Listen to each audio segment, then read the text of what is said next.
I am the warm-up act, very informal. I have chosen at Jamie's request, who of course is the guest that we're also honored to be here for, to do a medley of my favorite songs from West Side Story. Now, hello everybody. It's very fun to be in Taos. It's a magical place. You're all very lucky to live here, I think. So what I think I will do tonight is I will intersperse my remarks about the book with some of the music that we're going to share with you tonight. And this is a song called So Pretty, which my father wrote for an anti-Vietnam War protest concert all the way back in 1968. For the occasion, my father teamed up with his beloved pals and collaborators, Betty Comden and Adolph Green, who had collaborated with him on his first 2 Broadway shows. This song is marvelously understated. It's a little-known Bernstein gem, which you get to hear tonight. It embodies so much of my father's essential musical qualities: his wish to reach out to all people, his deep wish to change the world for the better. All spoken through the words of a child, and sung at that anti-war event by no less than Barbara Streisand.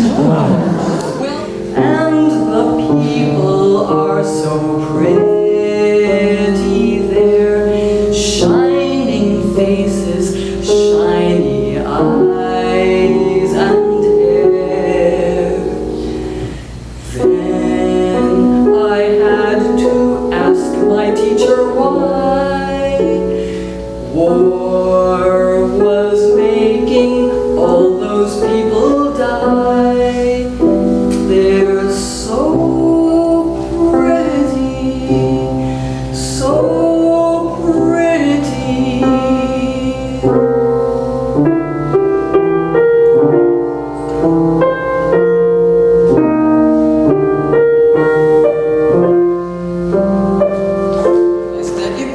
Of some note that basically our parents were living in the epicenter of 20th century culture in the United States. And so our house was full of all these amazing people in the arts. You know, everyone from Arthur Miller and Glinley and Hellman to Richard Avedon to Mike Nichols to Lauren Bacall, or Betty Bacall as we called her, because she was Betty Persky from the Bronx. So early on in my book I have the sentence, "Let the name dropping begin," because it was like that.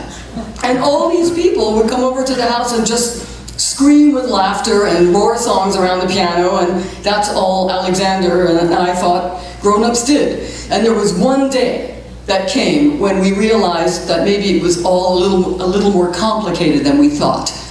And that day was November 22nd, 1963, the day President Kennedy was assassinated. On that day, all the grown-ups came over to our house just like they always did, but they were crying. All of them were crying. And honestly, I don't think I'd ever seen a grown-up cry until that day. So with a collaboration between the authors of West Side Story and My Fair Lady, everyone assumed the show was a slam dunk, but it wasn't. 1600 Pennsylvania Avenue was a spectacular flop. The show closed in a week. But the score was full of treasures, and Take Care of This House is one of them. Alan J. Lerner's plain yet evocative lyric lets us know that the house to take care of is not just the White House, but also the house of our democracy, and maybe also that greater house wherein all our better angels reside. Take care of